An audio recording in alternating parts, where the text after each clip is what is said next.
Estamos aqui em mais um Saber Direito da TV Justiça. O tema, hoje, execução provisória de pena. Meu nome é Pedro Paulo Guerra de Medeiros, sou advogado com atuação na área do direito criminal, sou conselheiro da OAB Goiás, diretor da Escola Superior de Advocacia e leciono em cursos preparatórios e universitários, tanto em graduação quanto em pós-graduação.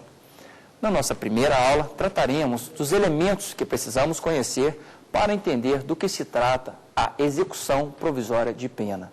E na aula seguinte, a nossa segunda aula, falaremos do entendimento emanado do julgamento ocorrido no plenário do Supremo Tribunal Federal, no habeas corpus 84078 de Minas Gerais, ocasião em que aquele plenário levou para ser julgado pelo Pleno, em razão da pertinência temática, o assunto execução provisória de pena. Olá, bem, participem conosco, use o e-mail saberdireito@stf.jus.br saberdireito@stf.jus.br. Pois bem, por que esse tema, execução provisória de pena, ele hoje desperta tanto interesse? A mídia se voltou para noticiar que o Supremo Tribunal Federal decidiu que criminosos que tiveram condenações teriam o direito de ficar em liberdade enquanto recorressem. E a mídia reconheceu que esse entendimento do Supremo Tribunal Federal, na verdade, ensejaria impunidade. E a mídia divulgou isso, e várias pessoas acreditaram que isso era verdade, que o fato de a pessoa poder recorrer à liberdade, na verdade, era a mesma coisa que impunidade. Nós veremos hoje, pelo que estudaremos, que a execução provisória de pena e a possibilidade de se recorrer à liberdade ou não tem a ver com punidade ou impunidade. São elementos absolutamente distintos. E é por isso que estamos aqui a estudar, para saber se, de fato, o direito é o que a mídia noticia. Pois bem, todos sabemos que quando o Estado toma conhecimento que alguém comete um ato e esse ato é tipificado em lei penal, nasce para o Estado o direito e o dever de apurar se esse fato ocorreu e, tendo ocorrido, aplicar aquele que ultrapassou os limites estabelecidos em uma norma, estabelecido pelo Poder Legislativo, a essa pessoa que ultrapassou os limites, o Estado, então, tem que aplicar uma sanção. Por quê? Vários são os estudos para dizer por que se aplica uma pena, mas, sem dúvida alguma, o que não há discussão a respeito. Para que a pessoa entenda que aquilo que ela fez não deve ser feito, e ela entenda o caráter ilícito do que ela cometeu, para que os outros membros da sociedade entendam que aquele que comete um ilícito penal recebe reprimenda caso ele ultrapasse os limites impostos pelo legislador, ou seja, é o caráter pedagógico, e mais, alguns entendem, e eu reputo isso inválido, mas alguns entendem que isso é verdadeiro, é uma vingança ou uma retribuição a quem comete um ato ilícito. Eu acho que nós, sociedade, um Estado democrático, um Estado moderno, que Rousseau, Montesquieu criaram, sem dúvida ele não pensa em vingança. Pensa, sim, em paz social. E paz social, ela quer que todos estejamos compreendidos dentro dos limites criados pelo legislador. Então, dentro disso, é porque o Estado tem que investigar, ver se de fato houve um ilícito penal e aplicar uma pena. Pois bem, e para aplicar uma pena, ele tem um tempo para fazê-lo? Tem. Qual é o tempo que ele tem? Ele pode aplicar a qualquer tempo indefinidamente? Não. Porque se ele espera muito tempo para aplicar uma pena em uma pessoa, essa pessoa nem se lembra, em tese, do que ocorreu, ou a sociedade nem se lembra do que aconteceu. Então, adianta daqui, vamos exagerar, daqui 100 anos eu aplicar uma pena a alguém que furtou hoje, a sociedade não se lembra, eu não me lembro que fiz isso, acreditando que eu estou vivo, há necessidade de ressociabilização dessa pessoa daqui a 100 anos, há necessidade de mantermos a autoridade do Estado, fazer com que o Estado continue sendo acreditado e, portanto, exigir que o Estado aplique pena a uma pessoa e ela cumpra essa pena? Não. Por isso é que, transcorrido muito tempo depois de um fato, Não há por que se punir alguém, não há necessidade. Então, se não há necessidade, há esse prazo. Então, trazendo essa explicação bem retórica para o processo penal, e ao direito penal, do que é que nós estamos falando? De uma causa extintiva da punibilidade, uma das previstas no artigo 107 do Código Penal Brasileiro, que é a prescrição. A prescrição é uma das causas extintivas da punibilidade. E nós temos que falar um pouco a respeito de prescrição para que nós entendamos por que é que vamos, ao final, falar de execução provisória de pena. A prescrição, então, é esse longo tempo que transcorre até que o Estado continue tendo o direito de punir. Transcorrido esse prazo prescricional, o Estado não pode mais punir. Não pode por quê? Porque não há motivo, e muito menos motivação, que são coisas distintas. Quem estuda direito administrativo sabe que motivos é o porquê, e a motivação é o para quê. Não há motivos nem motivação para que se aplique uma pena a alguém. Passou o tempo, é a prescrição da pretensão punitiva. E como é que eu calculo essa prescrição? Para cada tipo penal, para cada lesão a bem jurídico, eu tenho um prazo prescricional diferente. E aí você tem que conhecer o Código Penal, o artigo 109, saber como você calcula o prazo prescricional. Hoje nós não falaremos exatamente como se calcula a prescrição, mas falaremos do Instituto e sim. Pois bem, e essa prescrição corre indefinidamente? Em regra, corre, de forma resumida, de quando o fato ocorreu. Há exceções? Há crimes permanentes, crimes tentados, falso registro de filho, adultério. Esses crimes têm uma data de início de cômputo diverso, mas, em regra, da data do fato. Pois bem, desde lá, então, nasce para o Estado o direito e o dever de punir. Começa a fluir o prazo prescricional.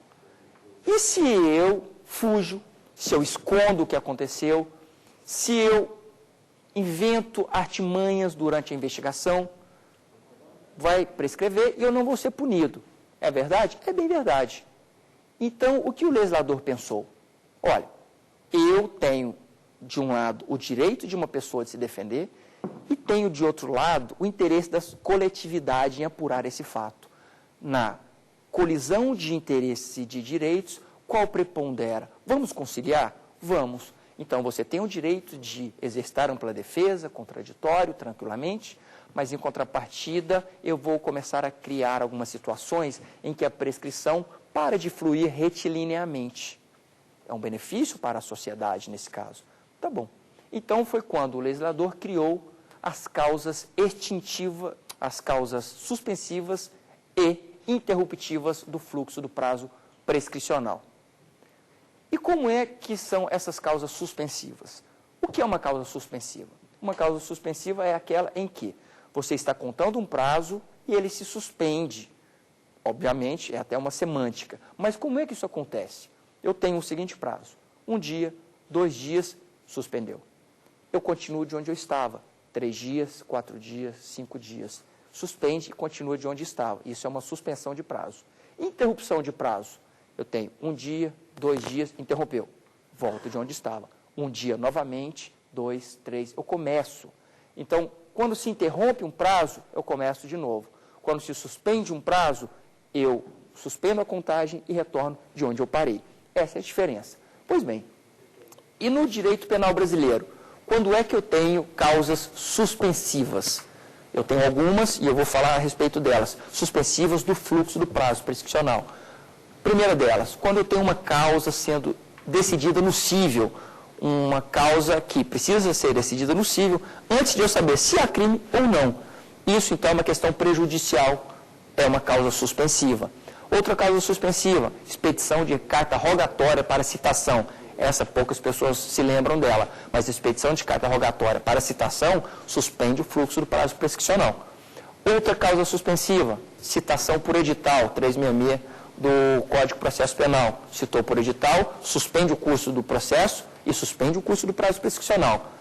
Há prazo pelo Supremo Tribunal Federal, na interpretação do ministro Sepúlveda Pertence, no que foi acompanhado pelos seus colegas, não há limitação para essa suspensão. Essa suspensão ocorre indefinidamente. Isso foi a interpretação do Supremo. Pois bem, outra causa suspensiva, quando algum parlamentar está a ser processado, antigamente, para ser processado, tinha que o judiciário pedir autorização para a casa respectiva para processar aquele membro. E, como a casa não dava autorização, não se processava o membro daquela respectiva casa e o prazo prescricional ficava suspenso.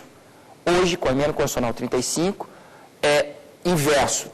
Pode ser processado o membro, mas comunica-se à casa. Se a casa achar que era o caso de mandar parar o processamento, tem que ser parado. Mas o prazo prescricional fica suspenso. Isso também é uma questão que vocês têm que saber. Hoje, não há necessidade de prévia autorização da casa para ser processado o membro. Mas a Casa Legislativa pode mandar parar. Mas dificilmente ela vai fazer isso porque ela ficaria muito mal perante a sociedade. Outra causa suspensiva, quando há parcelamento de tributos nos crimes de débito previdenciário, até nos tributários fiscais. Tá? Se você parcela o débito, fica suspenso o prazo prescricional e a ação penal fica parada enquanto você parcela o débito e paga o débito. Pagou, extingue a punibilidade. Outra causa suspensiva, suspensão condicional do processo, 9.099, da Lei 9.099, juizados especiais. E mais uma causa que também as pessoas falam pouco, mas é uma causa suspensiva, é o acordo de leniência. Na lei lá do CAD, no Conselho de Direito Econômico, tem um acordo de leniência que é feito, que ele também é uma causa suspensiva do fluxo do prazo prescricional. Pois bem, nesses casos, a prescrição fica suspensa, a contagem. E as causas interruptivas, que são as que nos interessam aqui? São aquelas causas em que o prazo prescricional ele é interrompido e começa a contar desde quando ocorre essa causa. E quais são elas? O recebimento da denúncia pelo juiz. O juiz diz, instauro a ação penal, recebo a denúncia, porque estão preenchidos os requisitos do artigo 395 do Código de Processo Penal, o 41 do Código de Processo Penal, estão preenchidos? Estão. Então, eu recebo a denúncia e instauro uma ação penal. Acaba de ser interrompida a contagem do prazo prescricional. Outra causa, a condenação. A minha primeira condenação interrompe o prazo prescricional. Pois bem, a pronúncia, quando o juiz manda o sujeito a júri, a decisão de pronúncia e não sentença. Por que eu não digo sentença de pronúncia? Porque não é decisão terminativa. Então, eu digo decisão de pronúncia. Ela interrompe o prazo prescricional. E eu recorro dessa decisão de pronúncia. E o tribunal confirma a pronúncia. A decisão que confirmou a pronúncia, o acórdão, ele também interrompe o prazo prescricional. E se eu começo a cumprir pena? Uma vez condenado, inicia o cumprimento de pena. Mais uma vez, interrompe-se o fluxo do prazo prescricional. São causas interruptivas. Como vocês estão vendo, a causa interruptiva, ela visa o quê? Evitar impunidade. Essa, sem dúvida, visa evitar impunidade. Por quê? O legislador sabia que, a partir do momento que se instaurava uma ação penal, ainda anos passariam até que viesse uma sentença, condenatória ou absolutória. Por isso que ele interrompeu lá atrás, zerou. Começou condenado, interrompe novamente. Por que interrompe novamente? Porque ele sabe que daí para frente é que serão utilizados os vários e vários recursos pelos advogados, pela defesa. É um direito que todos têm? Sim. Que direito é esse? O direito a recorrer. O direito a recorrer está previsto na Constituição Federal, está previsto no Pacto São José da Costa Rica e está previsto no Pacto Internacional de Direitos Civis e Políticos. Aonde estão previstos eles? Na Constituição Federal, no inciso 57, onde ele me dá ampla defesa, contraditório, direito ao devido processo legal, são direitos fundamentais do cidadão que ninguém pode retirar. Você não retira um direito fundamental depois que internalizou-se no ordenamento jurídico. É o princípio de não retrocesso. E eu tenho esse direito a recorrer sempre. Mas eu tenho direito a duplo grau de jurisdição obrigatório? Aí é uma discussão. E aí eu faço um parênteses para lembrá-los que vários doutrinadores entendem que o duplo grau de jurisdição não está expresso na Constituição brasileira. Para amplitude de direito civil, processo penal, processo do trabalho, não está expresso. Mas o ministro Celso de Mello, ele entende que está, sim, implicitamente, quando você lê o artigo 57 da Constituição, que lhe dá a garantia do devido processo legal. E o devido processo legal, que deve ser lido como devido processo do direito, né? Porque eles fizeram uma tradução de due process of law, e eles traduziram law como sendo lei, quando na verdade law é direito, é algo muito mais amplo. Mas então o ministro Celso de Mello entende que implicitamente há esse direito previsto na Constituição, sim. E não obstante essa discussão, aqui no processo penal nós temos o direito ao duplo grau de jurisdição, sim. Por que no processo penal especificamente? Porque eu tenho no Pacto de São José da Costa Rica e no Pacto Internacional de Direitos Civis e Políticos a expressa previsão. No Pacto Internacional, no artigo 14.5, e no Pacto de São José da Costa Rica, no artigo 8.2.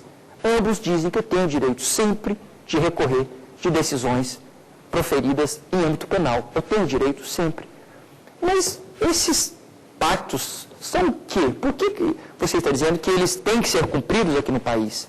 Porque eles são tratados internacionais de direitos humanos, direitos fundamentais, que foram ratificados pela República Brasileira, que foi lá fora, através do seu presidente da República, ou através de um diplomata com poderes plenipotenciários para assinar tratados, e ratificou, trouxe o texto do tratado, internalizou com decreto legislativo, o legislativo aceitou internalizá-lo, e o presidente da República, então, com decreto complementar presidencial, aceitou promulgá-la, e então o tratado foi internalizado no sistema brasileiro.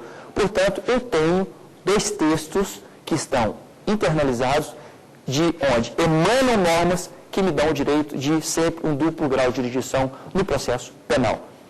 Pensando em tudo isso, o legislador, lá atrás, criou as causas interruptivas. Ele sabia que eu tinha o princípio de direito a recorrer sempre e o interesse da coletividade. Sopesando os princípios, ele criou o quê? As causas interruptivas, conciliando ambos. E mais, ele também sabia que há um direito fundamental, inalienável, que é o da presunção de inocência, ou presunção de não culpabilidade. Alguns preferem chamar de inocência, outros presunção de não culpabilidade. Porque, como nós sabemos, a culpabilidade é um dos elementos que se constitui o crime. Tipicidade, ilicitude, culpabilidade, tipicidade formal, material, não é o tema da aula, mas alguns dão essa nomenclatura. Pois bem, e essa presunção de inocência é um direito fundamental? É. Mas está previsto aonde? Na Constituição da República Brasileira? Sim, está previsto lá. Se você olhar o artigo 5º, ele diz: toda pessoa será considerada inocente, ninguém será considerado culpado, até que ele venha a ser condenado, e dessa decisão não cabe mais qualquer recurso, até o trânsito julgado da decisão penal condenatória. Presunção de inocência. Só na Constituição? Não. O Pacto de São José da Costa Rica e o Pacto Internacional de Direitos Civis e Políticos e a Declaração Universal dos Direitos do Homem, no artigo 11.1, trazem a mesma previsão. Estão todos esses textos legais incorporados ao ordenamento jurídico brasileiro. Então, a presunção de inocência é um direito fundamental também incorporado ao ordenamento jurídico brasileiro. Com qual força hierárquica? Eles internalizaram. Os tratados internacionais estão aqui dentro. Mas aonde que eles estão? Na pirâmide hierárquica, aquela que Kelsey sempre nos lembra. Aonde? Bom, de acordo com o entendimento do Supremo Tribunal Federal, quando julgou o RE, recurso extraordinário, 466.343 e o habeas corpus 87585, por 5 votos a 4, portanto, não votaram os 11 ministros, apenas 9, ficou decidido por maioria, acolhendo-se o voto do ministro Gilmar Mendes, que esses tratados internacionais de direitos humanos, que foram aprovados antes da emenda constitucional 45, porque depois da emenda constitucional 45 há uma exigência do parágrafo 3º do artigo 5º, todos esses tratados internacionais aprovados anteriores, eles são incorporados ao ordenamento jurídico brasileiro com nível supralegal, portanto, acima das leis e abaixo da Constituição. Então, eles deram um caráter supralegal e infraconstitucional. Entenderam que ele não teria nível constitucional. 4 votos entendiam que sim, teriam nível constitucional. 5 votos entenderam que não. O ministro Joaquim Barbosa e o ministro Marco Aurélio não votaram. Pois bem, e se esse tratado internacional tivesse sido aprovado depois da emenda constitucional 45, e, ao ser votado no Congresso, naquele decreto legislativo que aprova os tratados internacionais, tivesse sido aprovado com quórum de emenda constitucional. Dois turnos, 3/5, 3/5, que é o mesmo quórum de emenda constitucional. Qual seria, então, o nível hierárquico dessas normas emanadas do texto? Aí sim, eles seriam incorporados com o nível constitucional. Mas, até hoje, desde a emenda constitucional 45, nós só temos um tratado internacional que versa sobre direitos humanos, que foi aprovado após a emenda constitucional e que foi aprovado com esse quórum de emenda constitucional. Qual é? É a Convenção de Nova York, que trata sobre as pessoas portadoras de deficiência.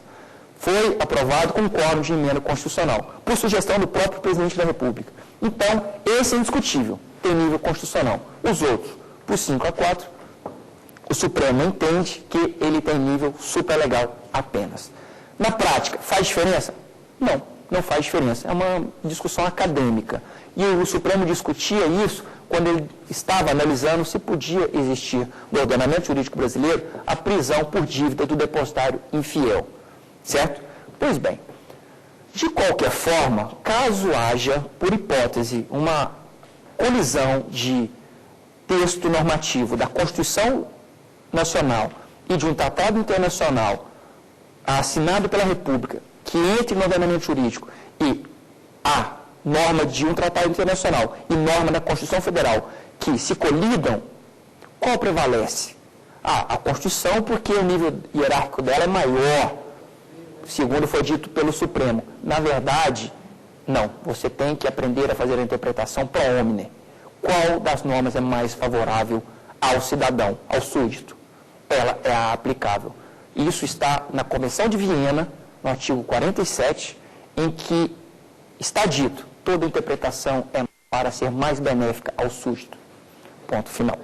Pois bem, a despeito de toda essa discussão que acabei de travar aqui, sobre direitos fundamentais, presunção de inocência, direito a recurso, eu quero voltar às causas interruptivas. Por quê? O legislador criou essas causas interruptivas exatamente porque ele sabia que nós temos esses direitos fundamentais de presunção de inocência e direito a recurso inalienáveis. Eu vou poder sempre recorrer, e a minha inocência tem que ser considerada a qualquer tempo. E, em contrapartida, o judiciário, o Estado, não pode ficar desacreditado. E não podendo ficar desacreditado, ele tem sempre que ter o direito de poder aplicar a pena a alguém. Por isso ele criou as causas interruptivas. Pois bem, pensando nisso, lembrem-se que eu disse que a pronúncia interrompe, a confirmação da pronúncia interrompe, a condenação interrompe e ponto final. Se eu sou condenado e recorro e o tribunal confirma minha condenação, interrompe novamente? Não. Até 2007, não. Então, o que acontecia? Era condenado e começava a recorrer. Apelação, embargo de declaração, recurso especial, recurso extraordinário, os segmentos, os presidentes dos tribunais negavam segmento ao especial e ao extraordinário. Eu, então, agravava, fazia um agravo de instrumento contra despacho denegatório de segmento ao recurso especial ou ao recurso extraordinário, protocolava. Esses agravos eram remetidos ao Superior Tribunal de Justiça ou ao Supremo Tribunal Federal, e lá, monocraticamente, os relatores negavam ou inadmitiam meus agravos. Eu ia até lá, opunha. Por que eu oponho e não interponho? Porque quando é para o mesmo órgão, eu oponho e não interponho. Então, eu fazia a oposição de agravo regimental contra a decisão monocrática que inadmitia meu agravo no Tribunal Superior.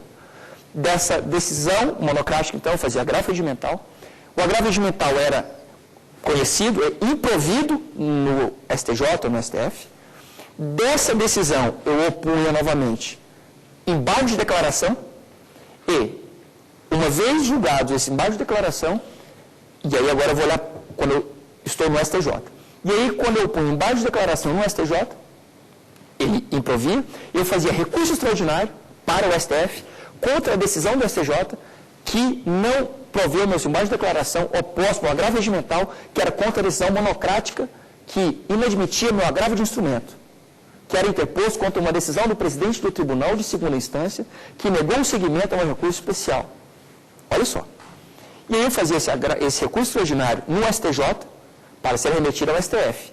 E o STJ inadmitia. Eu então fazia um agravo de instrumento para o STF contra essa inadmissão no STJ do meu recurso extraordinário. Ia para o STF. E lá, mesma coisa. Inadmitia monocraticamente meu agravo, eu fazia agravo regimental, negava provimento, eu fazia embargo de declaração, depois embargo de declaração e embargo de declaração. Por quê? Numa previsão de multa por protelação e embargo de declaração no Código de Processo Penal, só no Código de Processo Civil. Pois bem, em razão de tudo isso, demorava-se um prazo de 15 anos para que uma decisão transitasse em julgado, uma condenação. Em regra, já estaria prescrito supervenientemente, porque a última causa interruptiva era a condenação. E a próxima causa interruptiva prevista pelo legislador seria o início de cumprimento da pena. E até hoje não iniciei o cumprimento da minha pena, nessa hipótese que eu falei para vocês. Diante de tudo isso, é que o legislador pensou, olha, direito de recorrer você tem sempre, já falamos sobre isso. Mas eu também não vou deixar você prescrever. Eu vou te dar com uma mão e vou tirar com a outra. E o que ele fez? Modificou o Código Penal, o artigo 117, inciso 4º. O que ele fez? Criou uma nova causa interruptiva. Que causa interruptiva ele acaba de criar?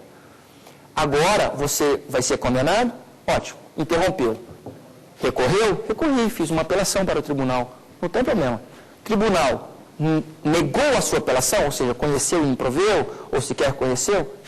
Então ele confirmou a condenação? Confirmou. Acaba de interromper novamente o fluxo do prazo prescricional.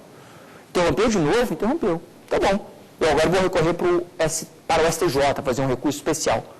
STJ, está aqui um especial, julgue-o. O STJ, por uma hipótese, conhece, mas nega provimento ao meu recurso especial. Ele acabou de confirmar a minha condenação, que foi confirmada, inclusive, pelo Tribunal de Segunda Instância, que pode ser Tribunal de Justiça ou TRF. Confirmou a condenação? Interrompe novamente o prazo prescricional.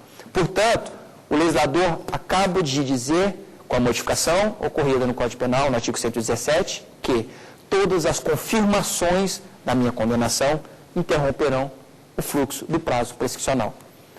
Ou seja, pode recorrer o tanto que você quiser. Acabou? Esgotou? Não sabe mais nenhum recurso? Acabou? Chega? Tá bom. Vai cumprir a pena. Por quê? Interrompeu há pouco tempo a última vez. Nunca vou ter um prazo longo de prescrição. Entenderam? Por quê? Exatamente para conciliar o meu direito fundamental de recurso com a necessidade de a coletividade não ficar achando que o judiciário estava dando crédito e incentivando a impunidade. Eis o motivo do artigo 117, inciso 4º, ter sido modificado. Poucas pessoas entenderam o porquê. Alguns doutrinadores entenderam que essa modificação não fez qualquer coisa demais. Ela apenas disse o seguinte, e eu vou explicar o posicionamento de alguns doutrinadores, que eu até gostaria que fosse assim, sou advogado criminalista, mas não é. Eles disseram o seguinte, a única coisa que essa modificação fez foi, vamos dizer que eu fui absolvido pelo juiz, aqui na primeira instância, e o Ministério Público recorre. Recorre para o tribunal e o tribunal reforma a decisão e me condena. Eu estou sendo condenado pela primeira vez agora no tribunal. Então, ali vai ser a causa interruptiva, porque eu fui condenado pela primeira vez no tribunal. Não tenho dúvida disso. Só que algumas pessoas discutiam o seguinte, em razão do efeito substitutivo dos recursos e do acórdão, aquele acórdão que reformou a decisão absolutória, ele, em tese, viria aqui e substituiria a decisão absolutória. Substitui? Substitui, é efeito substitutivo. Mas e o prazo? Que dia que vai ser considerado como interrupção do prazo prescricional? O dia que foi palatado o acórdão no tribunal, ou o dia que ele me absolveu, porque agora ele foi substituído, foi uma decisão condenatória, e aí a interrupção vai ficar sendo essa aqui. Essa era a discussão. Então, olha só. Aí alguns, então, doutrinadores disseram o seguinte, olha, é tudo isso o que foi feito com essa modificação. Apenas explicitar que a interrupção do prazo prescricional, quando ocorre no tribunal é da data do acórdão. É só uma explicitação. Aqueles mais liberais quiseram entender isso. Eu até gostaria que fosse, porque eu ia poder continuar recorrendo muitas vezes e acabar prescrevendo. Mas eu entendo que não é assim. Se você ler a justificativa da modificação da lei, a exposição de motivos, é exatamente para evitar esse bando de recursos que acabam levando à prescrição. Então, toda decisão que confirma a condenação hoje interrompe o prazo prescricional por isso. Tudo bem? Bom, feitas essas arguições, eu quero perguntar aos meus colegas que aqui estão presentes se há alguma dúvida com relação a esse tema de prescrição. Tenho sim, professor. Meu nome é Débora, sou da faculdade UDF e a dúvida é o seguinte: se as causas interruptivas de prescrição é que dá essa sensação de impunidade na sociedade? Pois bem, Débora, obrigado pela pergunta. Bem, a pergunta da Débora é bem com relação ao que eu estava, de fato, dizendo. A sociedade, ela acha que prescrição é a mesma coisa que impunidade. E não é. Tanto é que existem as causas interruptivas exatamente para evitar o quê? A prescrição, que ela ocorra tão facilmente. A interrupção da prescrição foi criada pelo legislador exatamente para criar situações em que o direito do Estado de punir seja revigorado. Então, as causas interruptivas, na verdade, elas são um favor societatis, ou seja, é para a sociedade ter mais tempo para apurar o fato. Então, na verdade, a causa interruptiva, ela vem em benefício do acusado, da sociedade, e não do acusado. Ok? Bem, continuando. Um outro ponto que eu acho que nós devemos falar aqui rapidamente também, que é um elemento que constrói o entendimento da execução provisória, é a seguinte: as prisões. Quais tipos de prisões nós temos? Várias. Por exemplo, prisão civil, que hoje é só a prisão do devedor de pensão alimentícia, em razão da decisão do Supremo, que prisão do depositário não existe mais no ordenamento jurídico. Luiz Flávio Gomes entende que, desde Alex Papella, ano 5 a.C., já não existia mais. Mas, de qualquer forma, o Supremo acaba de reconhecer que nós não temos mais. Bem, temos a prisão disciplinar, a prisão administrativa. Alguns dizem que a prisão administrativa não existe mais. Mas há alguns tipos de prisões que são consideradas prisão administrativa, que vocês têm que saber que existem sim, tá? Eu tenho a prisão penal. O que é a prisão penal? É a prisão que eu sofro em razão de uma pena que está sendo aplicada a mim. Eu fui condenado, o juiz estipulou uma pena privativa de liberdade e eu vou cumpri-la. Essa prisão é a prisão penal. O juiz disse, você está condenado, sua pena é essa, você vai cumpri-la. Essa é a prisão penal, é uma pena. E tem as prisões cautelares, que são aquelas prisões apenas por cautela são aplicadas aos súditos, aos cidadãos. Como é que eu tenho prisões cautelares? Eu tenho a prisão em flagrante, que é uma prisão cautelar, eu tenho a prisão temporária, que é uma prisão cautelar, eu tenho a prisão preventiva, que é uma prisão cautelar, e eu tenho agora, e aí eu peço para vocês prestem atenção no seguinte: eu tive flagrante, temporária e preventiva. E eu tinha a prisão para apelar e a prisão para recorrer da pronúncia. Foram prisões automáticas. Fui condenado, o juiz mandava me prender e se eu não me recolhesse à prisão, não podia recorrer. E se eu fugisse, o recurso de apelação era reconhecido como deserto. E a mesma coisa acontecia com o meu recurso no sentido estrito, contra a pronúncia, se o juiz determinasse que eu tinha que me recolher à prisão. Pois bem, com o passar do tempo, com a Constituição de 88, esses preceitos contidos no Código de Processo Penal, que é uma norma vigente no país anterior à Constituição de 88, portanto, quando veio a Constituição de 88, essas normas que afrontavam os direitos fundamentais, em especial da presunção de não culpabilidade e do direito a recurso, elas valiam e vinham vigentes e válidas, que são coisas distintas. Vigência e validade são institutos distintos. Vigente, ela é vigente no momento que ela é publicada e está valendo. O chefe do executivo mandou valer. Agora, a validade, você tem que analisar a sua compatibilidade com as normas que estão acima dela na pirâmide.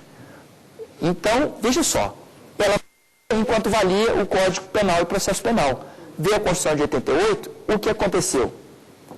Não se tornava mais compatível com a Constituição aqueles artigos. Eu posso dizer que aqueles artigos se tornaram, então, inconstitucionais? Não, porque eles são anteriores à própria Constituição. Mas eu posso dizer que eles não foram o quê? Recepcionados pela Constituição.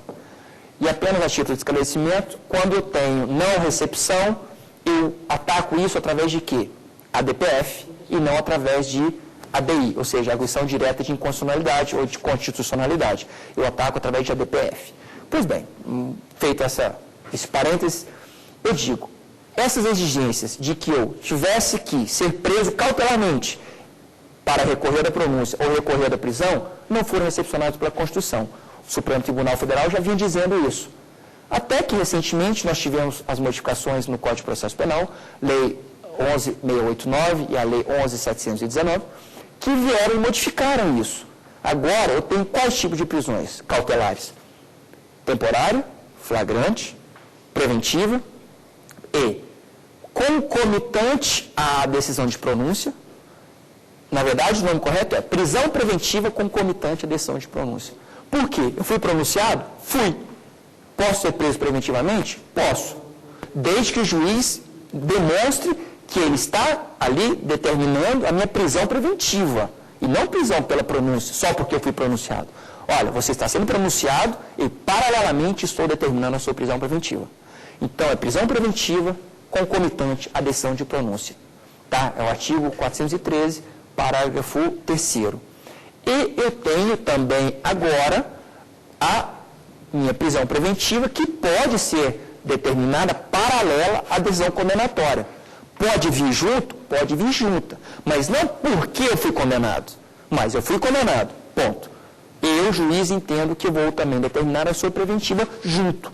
Então, ele pode. Artigo 387, parágrafo único. Posso, mas ele tem que determinar a minha prisão preventiva junta. Então, eu faço a seguinte declinação. Temporária, preventiva, flagrante, preventiva concomitante à pronúncia, preventiva concomitante à condenação. São as 5 prisões cautelares que nós temos hoje no país. E aí eu vou ficar aqui analisando a prisão preventiva, que é que vai nos interessar. Quando é que eu determino a prisão preventiva? Evitem falar decreto. Decreto preventivo, eu decretei preventivo, fulano decretou preventiva. Na verdade, decreto tem a ver com o poder legislativo. Quem decreta é quem tem poder de legislar. Então, mas tem um decreto judiciário que disse que é feriado hoje no Poder Judiciário de Goiás. Tudo bem, ali, aquele decreto é no poder legislativo, administrativo do presidente do tribunal. E não é jurisdicional. Então, na verdade, não se determina a prisão preventiva. Certo? Não se decreta, se determina. Pois bem, prisão preventiva eu posso determinar em quais situações? Eu tenho que ter, no mínimo, indícios de materialidade, de autoria de um crime, certo? De forma bem resumida, de um crime, apenado com reclusão. E eu tenho que ter uma das 4 hipóteses também. Ou a pessoa vai atrapalhar a investigação, ou a pessoa vai fugir, ou seja, se furtar a aplicação da lei penal, ou ela vai afrontar a ordem pública. O que é afrontar a ordem pública? Causou comoção pública, saiu no jornal. Não, isso é outra coisa. Isso pode até ensejar a negativa de fiança, quando causa comoção social. Mas garantia da ordem pública é outra coisa. Garantia da ordem pública é o acusado não cometer outro crime. Ordem pública são os bens jurídicos. Eu determino a prisão preventiva de alguém para a garantia da ordem pública se eu acho que a pessoa vai cometer outro crime, ou terminar aquele, ou cometer algum crime, vai ofender um bem jurídico, ou seja, a ordem pública. Então, garantia da ordem pública não é comoção social, não é garantir a confiabilidade na justiça. Não, garantia da ordem pública é a pessoa vai cometer um crime. Então, eu tiro ela da sociedade e aprendo cautelarmente. Isso é garantia da ordem pública. E a outra hipótese é a garantia da ordem econômica. Hoje não se aplica muito, mas é uma previsão do artigo 312. Há outras hipóteses de prisão preventiva? Há. As pessoas costumam falar somente esses do 312 do Código de Processo Penal. Mas há outras. Quais são elas? Na lei de crimes contra a ordem econômica, contra a ordem econômica, há um artigo que diz o seguinte, olha, dependendo da magnitude da lesão dos crimes previstos em lei, você pode determinar a preventiva de alguém. Está lá, há a previsão.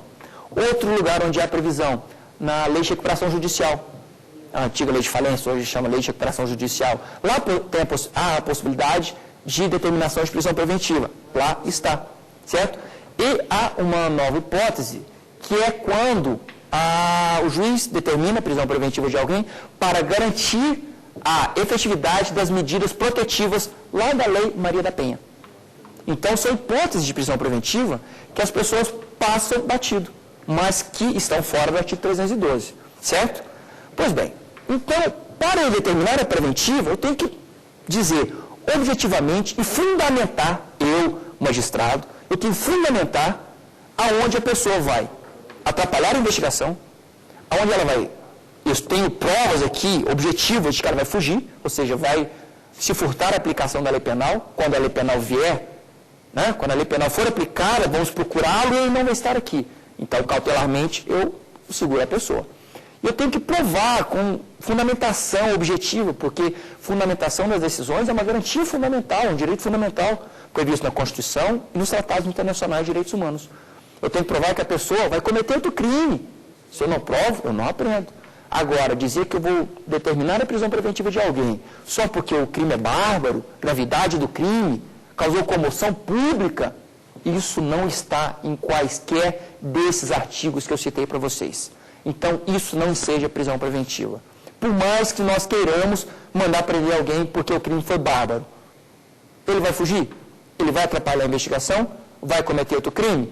Está em alguma dessas outras hipóteses? Não. Então, não há por que se determinar a preventiva dessa pessoa. Então, qual a única prisão que ele vai poder sofrer? Prisão penal. É aquela para que ele tenha que cumprir a pena aplicada. Ah, mas ainda estou no meio de uma ação penal. Ótimo. A prisão penal é que ele não vai sofrer. Nem condenação a... Mas ele já foi condenado. Ah, já foi condenado? Tudo bem. Ele tem direito de recorrer? Tem. É um direito fundamental. Há presunção de inocência ou de não culpabilidade? Há. É um direito fundamental.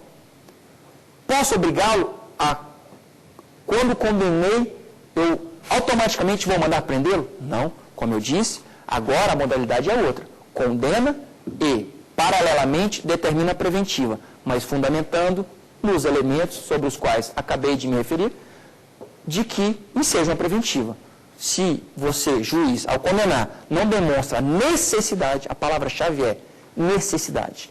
A necessidade para a sociedade tirar essa pessoa do convívio? Não.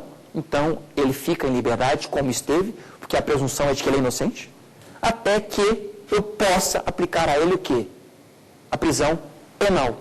E a prisão penal somente pode ser aplicada a alguém após o quê? Após o trânsito em julgado da sentença penal condenatória. E aí eu quero fazer uma breve análise aqui sobre o que nós falamos de prisões. Lógico que não entrei em detalhes, mesmo porque eu precisaria de uma aula inteira para falar sobre cada um dos institutos. Mas eu quero perguntar se algum dos presentes tem questionamentos a respeito desse pequeno subtema, prisões. Aqui pergunta? Ok. Ok, professor. Meu nome é Cláudio Dias Lourenço.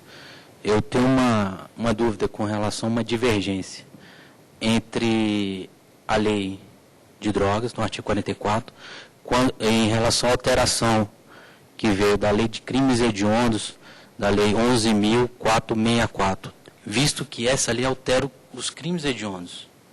E o tráfico de drogas não é um crime hediondo, e sim equiparado. Ok.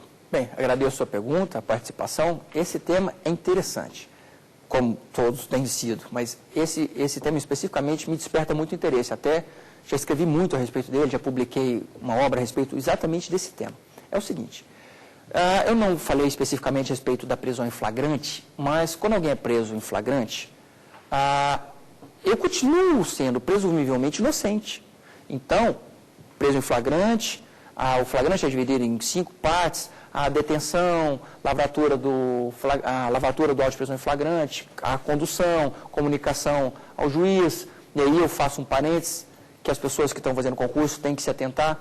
Todas as vezes que alguém é preso em flagrante, tem que ser comunicado à Defensoria Pública, se a pessoa não tem condições de constituir advogado, tem que ser comunicado à Defensoria Pública de que a pessoa está presa em flagrante, para que algum advogado possa tentar pedir a liberdade provisória dele.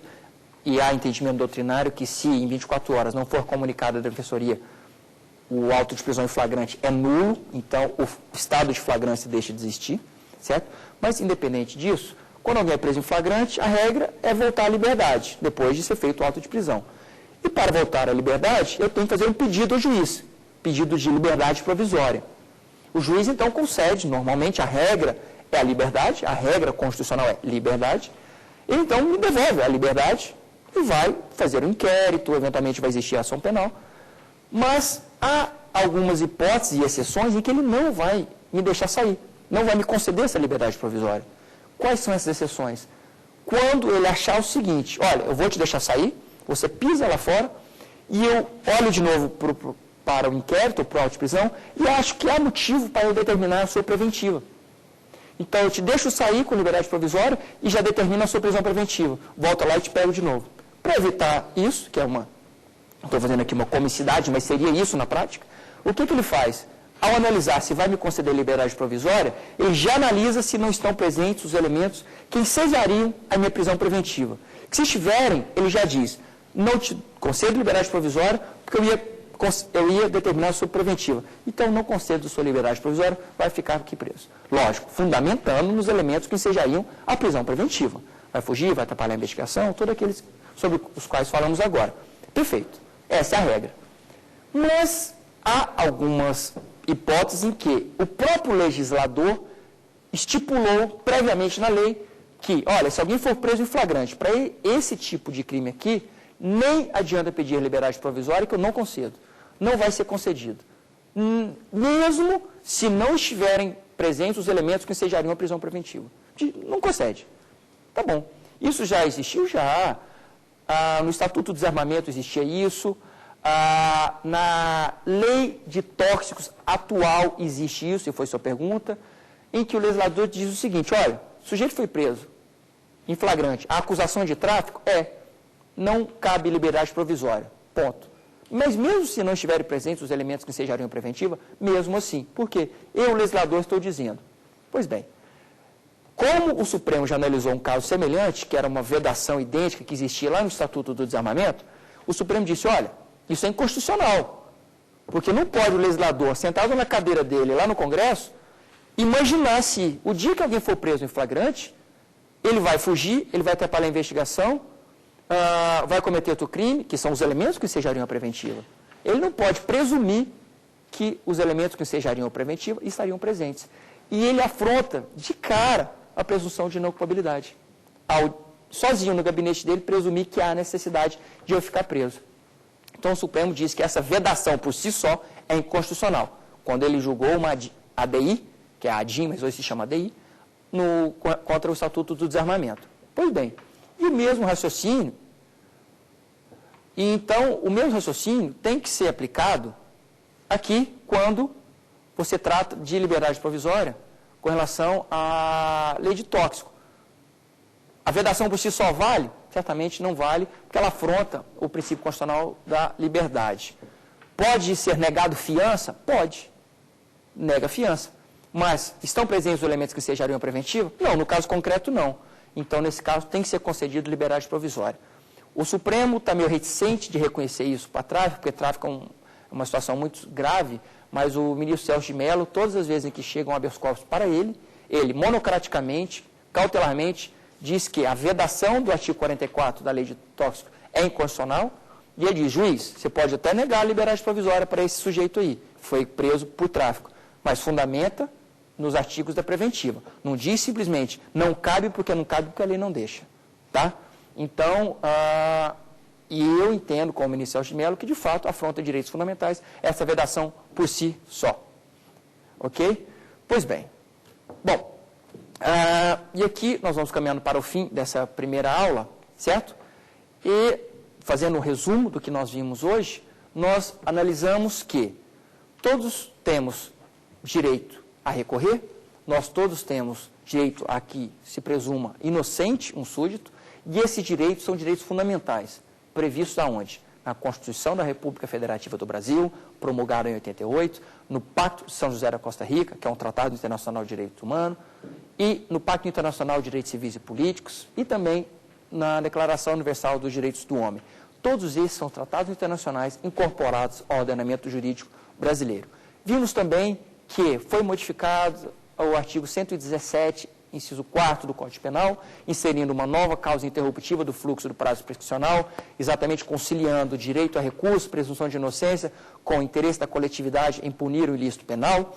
Vimos também quais são os requisitos para uma prisão preventiva e vimos que prisão penal não é a mesma coisa que prisão cautelar, são elementos distintos. Esses são os elementos que precisamos conhecer para, na próxima aula, que aqui certamente teremos e nos encontraremos, onde vamos analisar o que é, na visão do Supremo Tribunal Federal, quando julgou o habeas corpus 84078, o que é a execução provisória de pena, do que se trata e o que o Supremo Tribunal Federal entende por isso. Vejam só, participem conosco, mande seu e-mail para saberdireito@stf.jus.br, saberdireito@stf.jus.br. E quem quiser rever as aulas, tanto a de hoje quanto as outras que serão ministradas, acesse o site da TV Justiça, www.tvjustiça.jus.br, www.tvjustiça.jus.br. Nos encontramos na próxima aula, em que trataremos do entendimento do Supremo Tribunal Federal com relação à execução provisória de pena no habeas corpus 84078. Muito obrigado pela atenção de vocês.